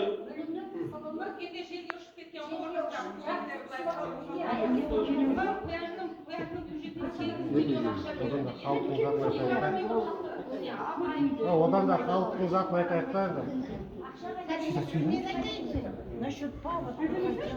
8 миллион бөлінген ғой. Айтайын дегенім ана, мен 14 микрорайонда тұрамын ғой. Соны біз маңайымызда бош емес, үйдің иесі бар. Сол үйдің иесі балалар ойнайды. Оған дәретхана қабарды балалар. Доп ойнайды. Мен бұлтыр 14 микрорайонда. Енді бұлтыр мына кісіге барған мен, сол жердің иесін тауып беріңіздер. Бұл кісі айтады, ол жердің иесі жоқ дейді. Енді ол жердің иесі жоқ болса, біреу бар шығар бос тұрған үйде. Ол жердің... Үй бос тұр ма не? Үй жоқ. Бір үй тұр бос. Сол жерге... Үй салып тұр ма сонда? Бір жерге тұра тұрмызшы. Үш жер тұр, біреуінде бар, екі жер бос тұр. Менің келген 4-ші жыл болды. Олар ол жерге балалар ойнайды да, кіші дәрет болып отырады дегендей ғой енді, ұят болса да айтайын енді. Былтыр акиматқа барғанда ол жердің иесін біз, сонда ол жердің иесі кім? Соны жоқ болса басқа біреуге берген салатын. Екіншісіне қыса свет өшіріп тастайды. Қысы кезінде біздің бала шағаларымыз бар. Әкімге звонить етсең де, мына кісінің өзі көз отыр ғой. Ұят болса да айтайын. Ол енді жазда жарайды өшіре берсін. Жазда газ бірдеңе қыста қиын болады. Біз ана үйіміз үлкенде, оның бәрі неменемен жүретін немене ғой. Қыста өшірмесін светті. Одан кейін иттер көп, біз 14 микрорайонда. Иттерді айтсаңыз, ана Динараға звонить етсем, ол кімнің иті дейді. Мен ол жерде бір 5-6 үй отырған жоқпыз ғой. Кімнің иті екенін. Иттер көп жүрді 14 микрорайонда. Солар қалатса деп ойлаймын, қыста свет өшірілмесе. Жазда өшіре беріңіздер, маған десем, мүлде бермей қойсаңыздар. Қыстағысы қиын, расында да немене бәрі светпен жүреді. 5 комнаталы отырамыз, немен свет өшіп қалса, ол свет таңертең өшсе 1-2 сағат өшпейді. 10 сағатқа, кейде 15 сағатқа таңертеңге дейін өшіп қалатын уақыт болады. Ал отырамыз дірілдеп соны дейді. Онан кейін бір сұрақ қоятын зейнеткерлерге мына газ сатып жатыр ғой, соған бір немелер бола ма, льготтар дегендей жеңілдіктер зейнеткерлерге. Газ, ол Қазагаз аймақтың өзінде бір 20-30% нелері бар, жеңілдіктері. Енді ол қосылғаннан кейін. Ал енді ол қосуға дейін жерден көптеген адамдар жұмыс атқарып жүр ғой, ол жекеменшік компанияның өзі қосып береді. Оған біз енді шашқан кезде жаңа қосылу нүктесін алып, ағарай өздеріміз тақтастырып, біз оған қатыспаймыз. Иә. Ал екінші мәселе жаңа сіздер енді үйдің жарық мәселесін көтеріп айтып отырсыздар ғой. Мына жерде міне қараңыздаршы, тағы да міне ренжістер айтсам да, мысалы көп адамдар оны қабылдамай отыр да. Міне тіркеуден болмағаннан кейін біз қанша адам тұратынын біз білмейміз. Ол нақты мәселелерге айтайын. Сосын біз қай жерге жол жасау керек, қай жерге су тарту керек, қай жерге немесе көшесін жарығын тарту керек, біз білмейміз. Мен сіздерге нақтысын айтайын. Өйткені ол жобада жоқ ол. Сіздер бас жобада жоқсыздар бұл жерде. Ноль. Мен сізге айтайын деп отырған себебім, сол себептен жаңа айтайын деп отырған себебім, жаңа жарық өшіп қалды деп отырсыздар ғой. Кезінде КТП-ны, жекеменшік КТП-ны өздеріңіз қостыңыздар ғой. Сол кезде жекеменшік КТП-ны қосқан кезде олардың нормалары бар. 50 адамға дейін ғана қосыла алады. Одан артық қосыла алмайды. Енді оны кім шешеді сонда енді? Енді қалай сіз енді өзіңіз кімнен қосылып отырсыз, қай КТП-ға қосылып отырсыз? Жоқ, КП сол деген не істейді ғой, қызмет көрсетеді. Ал КТП кімдікі ол? Енді көрдіңіз, жекеменшік адам алған адам өзіне, оған ол жауапты, уақытылы оның майын ауыстырып отыру керек. Оның жаңағы салған желілерін барлығын қарап отыру керек. Өйткені ол ай сайын оған қаражат алып отыр ғой. Енді дұрыс қой, енді соған талапты қоймай, сіз оны арыз жазыңызшы сол кісіге. Арыз жазыңыз сол кісіге. Жақсы, онда біз қазір заң аясында оны қарайық онда. Жақсы ма? Оны қарайық. Енді мен шаққан кезде ол қалай ол мен сізге айта алмаймын оны, кім қалай? Босатқан жерді не ана кісі әкім не дейді? Сіз босатқан жерді не істейін деп едіңіз, айтыңызшы маған. Маған керегі жоқ ол босатқан жер. Менің үйімнің қасында да ол жерге балалар ойнайды да, оның кейін қоршауға ештеңе айта алмаймын. Енді ол өзінің құзыретінде ғой енді ол кісі. Қоя ма қоймай ма деген сияқты өзіңіз түсіндірсіз.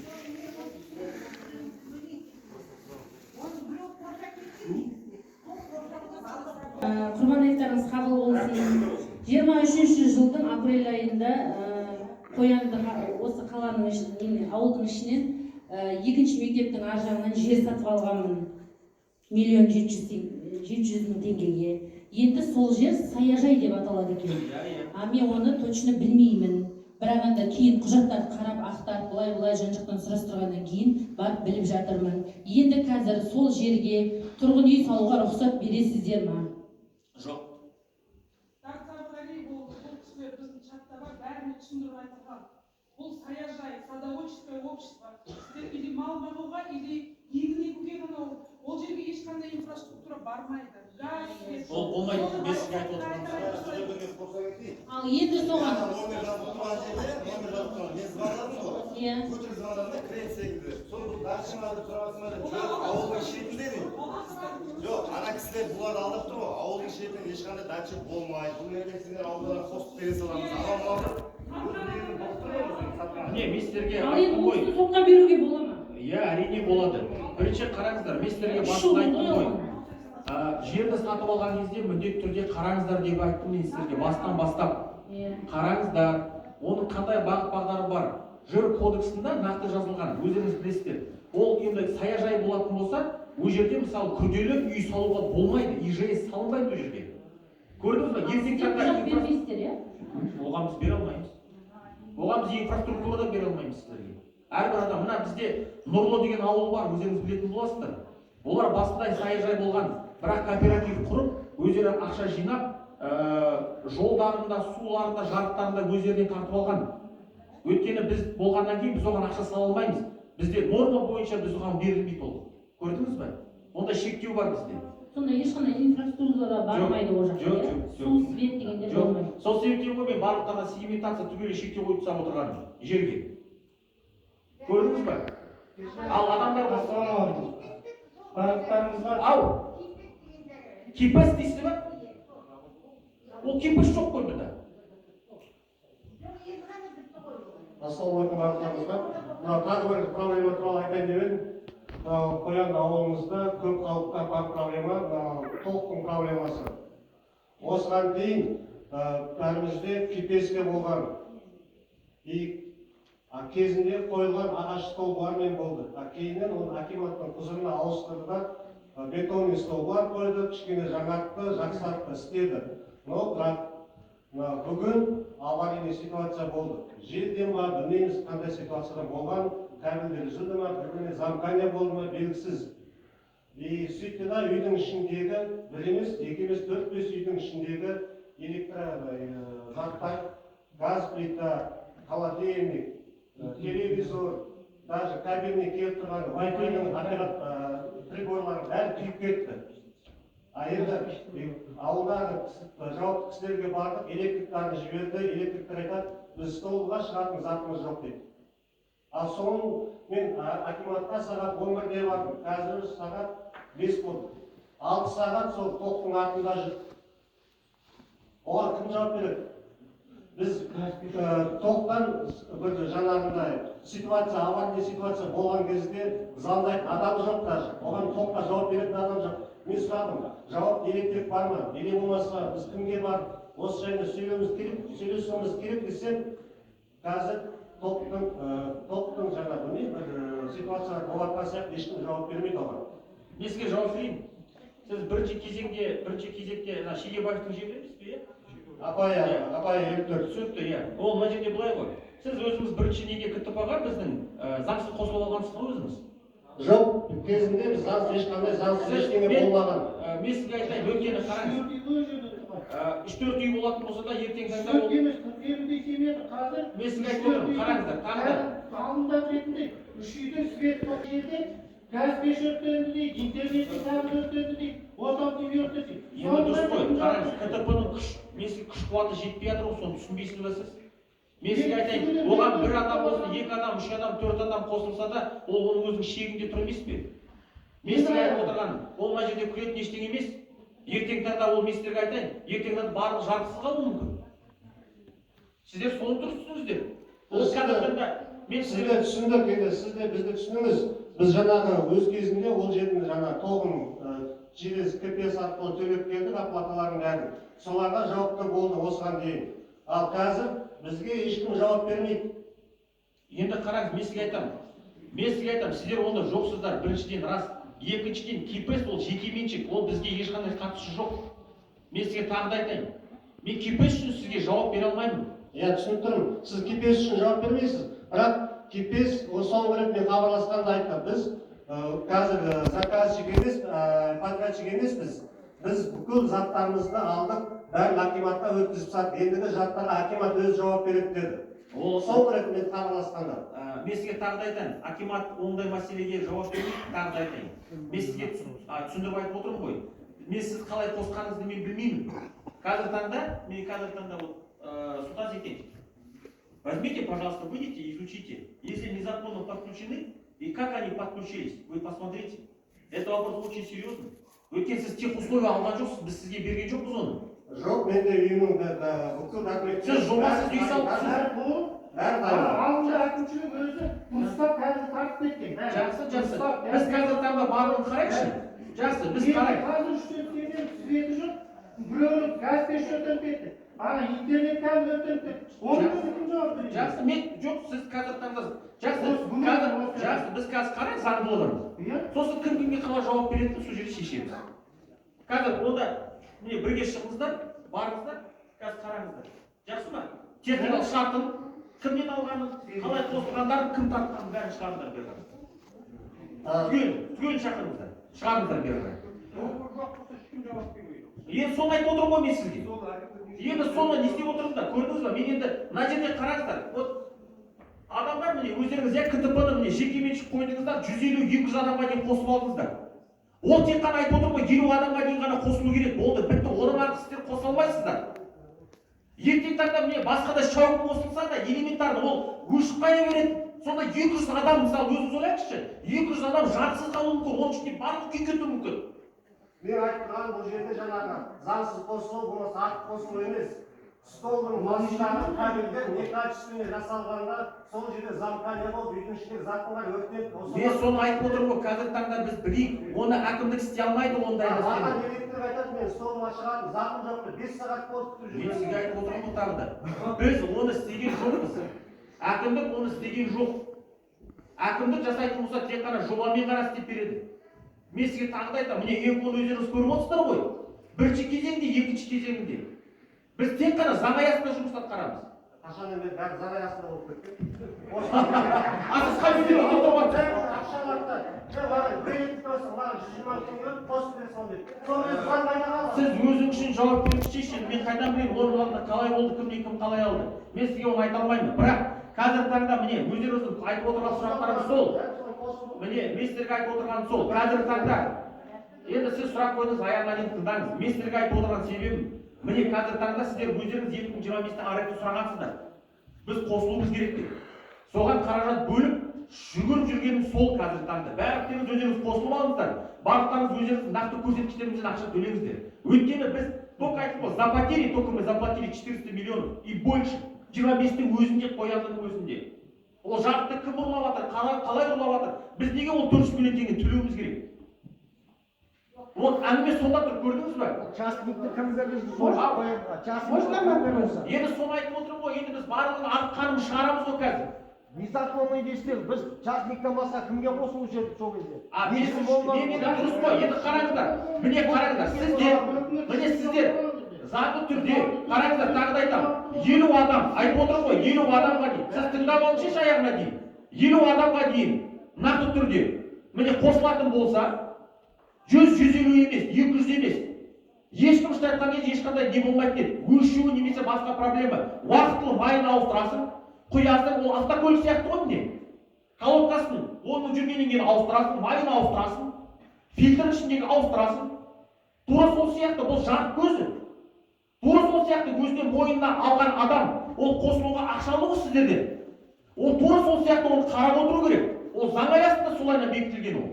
Оны неге контроль жасамайды акиматтардан? Жоқ, енді сіз айтып отырсыз ғой. Жауапты адам, мен сізге тағы да айтамын сізге. Жауапты адам. Сізді айтуыңыз дұрыс. Бірақ соншама да 200 үй болатындай ауылдың әкімі жаңағы сол төңіректе жүрген адамдар соған неге контроль жасамайды? Мен қосылған білесіз ғой, трансформатор жамылдыққа никакой ипысы да жоқ, дымы жоқ, бірақ 150 адам қосылып отыр, 170 адам. Дұрыс па, әкім мырза? Дұрыс па? Әлгі үшін ипысы да жоқ, дымы жоқ. Кімге налог төлеп отырады? Соны контрольге неге алмайды? Жамбылға қарызын төле, жаққан свет ақшасын. Төлемейді ол деймені. Ол қаншама жыл бойы бізден 2000 теңгеден материал ақша алып берді. Қаншама жыл бойы. Әлгі үшін алып жатыр. Не үшін төлеуіміз керек олар? Мен сіздерге айтайын деген нәрсем. Қоспа деп жатыр сенің светің. Қараңыздар. Қосасыздар, қайда барасыздар қоспай? Можно вопрос? С та сторона не дают говорить. Пожалуйста, говорите. В том году Осики Бабайкирек начали строить дорогу. До сих пор еще не делали. Но главный вопрос у меня, во время весеннего паводка к нам всегда наплыв воды идет. Можно вот когда дорогу строить, трубы или что-то придумать? Хорошо, Татьяна, окей, принято. Принято? Да, все, вы посмотрите. Самый Вот мы непосредственно, кстати, даже знаете, вот честно говоря, вот вы поверьте мне, за 1,5 года, можно сказать, Коянды я полностью изучил. Я во время паводков здесь, и ночью здесь, и с утра здесь, если честно говоря, всегда просто стараюсь, ну, чтобы максимально, грубо говоря, чтобы было, ну, как бы комфортно, стараюсь, я еще раз говорю. Но, правильно вы говорите, на каждой дороге, когда мы говорим, обязательно говорю, посмотрите именно водопропускную непосредственно трубу. Ну, это уже, знаете, как бы закономерность, что ли, даже вот. Чтобы завтра, когда вот собирается вода, чтобы уходила без проблем. Все, это будет непосредственно учтено. Мы это уже, поверьте, как говорится, анау айтады ғой, күйген ауыз үрлеп ішеді деген сияқты ғой, мысалы, расында бұл. Енді 2019 жаңа айтып отырсыз, 18 жылдары осы сұрақты неге көтермейсіңіздер? Мен оны қайдан білемін, ол уақытта не болған, қалай болғандарын. Жоқ, қазір істеп жатыр ғой, сол жолға. Соны айтамын, жақсы, принято. Ол сіздікі принимается. Это архив должен Кстати, даже если в проекте нету, мы его не то что заставим, попросим сделать, чтобы он положил. Все, нет проблем. Я же говорю, все дороги, которые есть, там посмотрите, пару таких тысячных положите всегда. Пусть будет лишним, ничего страшного. Пусть воду будет пропускать, зато проблем не будет. Все, обязательно. Он айтылған нәрсе, ол міндетті түрде істелінетін болады ары қарай. Айта қойыңыз.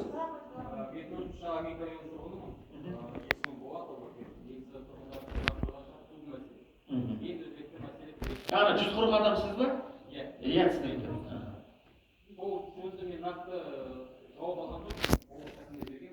Жақсы. Өздеріңіз қосып аламыз деп не істеп жатыр екенсіздер? Елу адам, иә? Өздеріңіз маған техникалық шартты беріп, өзіңіз қосып аламыз деп отырсыздар ма? Бізде ондай мәселе емес. Бізде сұрақ, нақты сұрақ, Егемен көшесі, Бәйтерек көшесі, Алатау, бірнеше көшелер бар бұл жақта. Бізде екінші наурызда біз облыс әкіміне жауапты береміз. Су мәселесі. Өйткені сіздер жауапты түрде жауап бердіңіздер 70 шақырым су тартып. Иә. Одан ар жағында халық саны көбейіп жатыр. Енді ол бізге нақты жауап беріп, проектте бар ма? Қашан саласыздар? Мен сіз келсеңіз болады ма, мен сізге бірдеңе көрсетейін?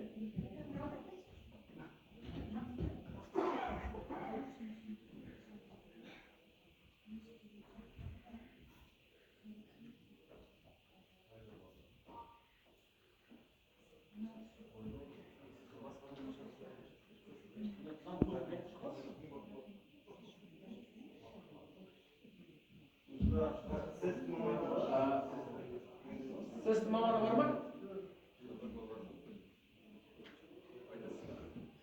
Халық естісін, проекті бар ма? Бәрі бар ма? Мен сіздерге айтайын деп отырған нәрсем, ол орындалғанда біз айтып отырмыз ғой тағы да. Сіз енді оны оқып, так, міне қараңыз, мен сізге айтайын дегенім. Кімнің көзі көре алады? Мен бұл жерде тағы айтып жүрмеңіздер, бір өтірік не оқып отыр екен деп. Мен неге шақыра алмаймын, мен өзім телефонымда. Мына жерде қараңыз. Жоқ, енді сіздер көрсін деп отырмын да. Справка о водоснабжении Целиноградского района и предложениях по ускорению реализации проектов Астанинской агломерации.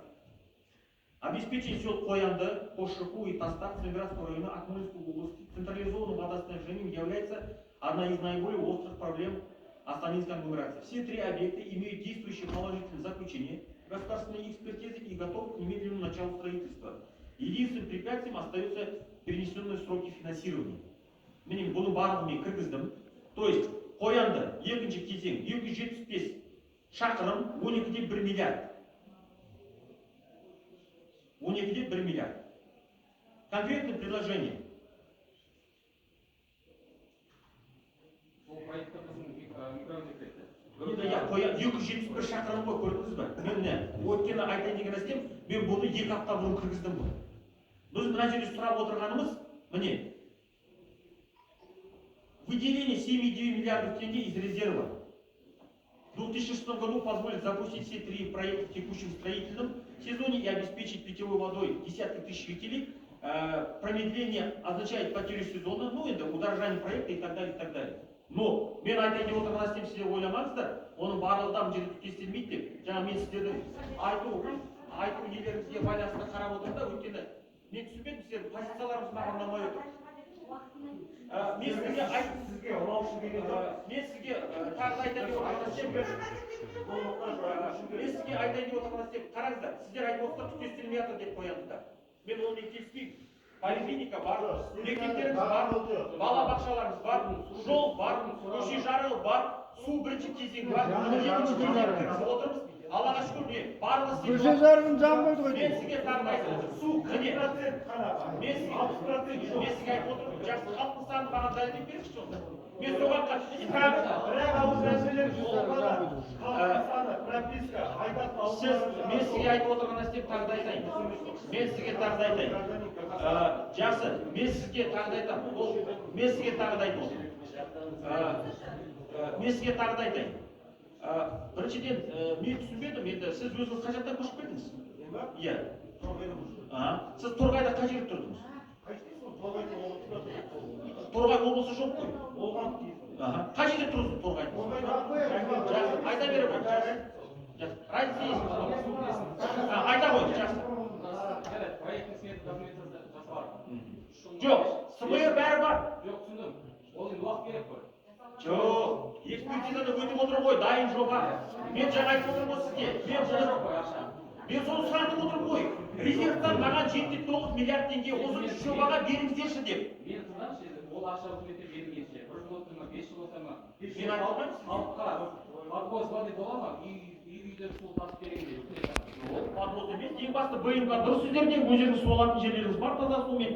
Біз ешкімнің үйіне су тасымаймыз. Пожалуйста, үйдің БМК бар, проблема жоқ. Біз әрбір үйге су таса алмаймыз ғой.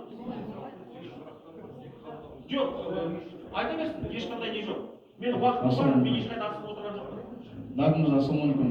Уалейкум ассалам. Жаңағы екінші кездің судың проектісі көздесі 2024 жылы экспорт шықты ғой. Енді срок бойынша 3 жыл көзден сроғы біткетіп, ертең қайтадан жоба жасалып қалпылмады деген бір. Мен түсініп отырмын, 3 жыл экспертиза не істегеннен қарау керек деп отырсыз ғой. Ол 24-те осы күз айында шыққан болатын. Сол себептен мен де соны жазып, тездетіп отырғаным сол мәселе. Енді өзіңіз білесіз, өзіңізде енді әкім болып жұмыс жасадыңыз ғой, атқардыңыз, оны білесіз, қалайдан бюджеттік тапсырма қалай бөлінетін барлығында. Мен республикадан резервтен сұрап отырмын, осы ақшаны беріңіздер деп. Ол тек қана ол жерде қоянды емес, жаңа Қосшықұл тасты. 3 ауылымыз қарап тұр бұл жерде. 3 жоба бар, үшеуіне 79 миллиард сұрап отырмын. Енді Алла бұйыртса, оң шешімін табылса, қолдаса, одан нұр үстінен тұр Алла бұйыртса. Жақсы, екінші сұрақтарымызда бізде Жүніс көшесі бойынша негізі біз осыған келдік қой, өзіңіз көрдіңіз қой, мәселесі су тасқыны мәселесі қалай болып отыр. Егер соның мына лотоктың бәрін, көшелердің бәрін суын жіберіп отырмыз, биылғы өте жақсы шықты. Ойдай болды. Бірақ мынау Қазақстан көшесі жоспарлап едік, лоток мәселесі, жаңа ағамыз айтқан, Валдорин көшенің бүкіл суы сол Қазақстанмен кетсе, жолымен кетіп тұр. Екінші вариант бар, мынау Тәуелсіздік көшесі мен Қазақстан ортасында пожарный выход 6-7 метр бар. Негізі судың жолы сол жер. Балабақшаны жаңа айтып тұрсыз ғой. Иә, Бақытжан мырза біледі, Тәуелсіздік көшесінің арт жағында пожарный выход 6-7 метр бос жер жай жатыр. Сол жер кезінде судың орны болған. Мүмкін сонымен су жіберу керек пе, қарайсыздар, Қазақстан көшесін қопармай, сондай бір вариант бар. Енді Жүнісов көшесінің уақытша болсын су өткізуге амалдап қазыңыздар ғой. Енді лоток мәселесінің қаражат бөледі деп 250 миллион, ол қалай, қашан шешіледі? Бізде қазір 1 километр лотокқа негізінде дайын жатыр. Шайтқан кезде біз ол жұмыстарды қарай жалғастыра береміз. Одан кейін ары қарап тағы да айттым ғой сіздерге, бұл бүгіннен бітпейді. Өйткені жаңа өзіңіз дұрыс айттыңыз, міне сіз енді осы салада жұмыс жасағаннан кейін адамдарда дұрыс түсіну керек та, бұл баруда оңай емес, жеңіл емес, өзіңіз білесіз. Өйткені біз анау айтады ғой, салдарынан емес, себебімен күресуіміз керек, көрдіңіз бе? Біз ана су қайдан шығып жатыр, қалай шығып жатыр, біз соны зерттегенбіз. Соны қарағанбыз. Сол себептен 55 шақырымдай мысалы арық қазылған осы қоянның ішінен. Соның бірде-бір мәселесі, жаңағы қар ерген кезде ешқандай кедергісіз ауылдан шығып кетіп отырған сол ғой. Көрдіңіз бе? Оның барлығына шын айтқан кезде біз арық қарастырып, соны жасаймыз деген ниеттеніп отырмыз. Енді расында шын айтқан кезде. Ол өткеннен басқа, мысалы шын айтқан кезде жол, оны жоқ. Біз енді оған басында лотокты қарадық, тағы да басқа бірдеңе деген сияқты. Ол мәселелер шын айтқан кезде бір оң серпін берген жоқ. То есть арочная работа именно по тому, что непосредственно дренажная система. Сонымен ақырдап жаңағы бұт тастап, ары қарай оны айдайтын боламыз. Енді мен басқа шатқан кезде жерде шығатын бір мәселе көріп тұрған жоқ. Көрдіңіз бе? Жүнісов көшесінде АПК автодорожкасында примерно когда изменили коридор бойынша салынды, там учтить етпеген мысалы линия бар, жол бар. Жүнісов көшесінде қосалқы жол дейді ғой. Иә, қосымша жол. Сол дөбелерде сол жолда мысалы мешіттен бастап айылға дейін 250-300 миллионға дейін там экономия бар. Білесіз бе? Сол қаражатты АПК-да емес жүктеп, 3 микрорайон, 4 километр жолға, 3 километр жолға дәресе төгілма керек, басқа да лотокқа соған бір жұмсамасқа аттану керек. Мен сізге жаңа айттым ғой тағы да, ол 200-250 миллион теңге жақсы қаражат, ол үнемделген, жаңа өзіңіз білесіз. Бірақ мен мысалы өздерім сұрап отырғаным, жоба жасап, бізге жақсы бір саябақ істеп берсе, Жүнісовтың көшесінде, сол мына өзіңіз білесіз, мешіттен бастап барлық бос тұр ғой, осындан ше, мысалы Астанада жақсы жасалып жатыр, бульвар деп жаңа өздеріңіз көргендей. Сондай бағыттар болатын болса, ертең жастардың жиналатын, үлкендердің бір жақсы серуендейтін бір орталығы болады да, келген кезде бір бренд дейді ғой, енді расында көзге түсетін бір жақсы көрініс бола ма деген ниет. Ал төртінші, ол айттым ғой сіздерге, ол кезеңде ол міндетті түрде ол жобаның өзіне қосылған. Ол оған бәрібір қаражат бөлмейді, себебі өзіңіз білесіз. Ол мемлекет бәрі істеп береді оны. Ол істейтін бәрі мемлекет, оны істеп береді де, ешкім оған бас тартпайды. Мен айтып отырған нәрсем, жаңа көп адамдар отыр ғой, біз ұнау үшін келдік, ол ондай да емес. Мен айтып отырған нәрсем, адамның көзқарастары ұнамай отыр дедім.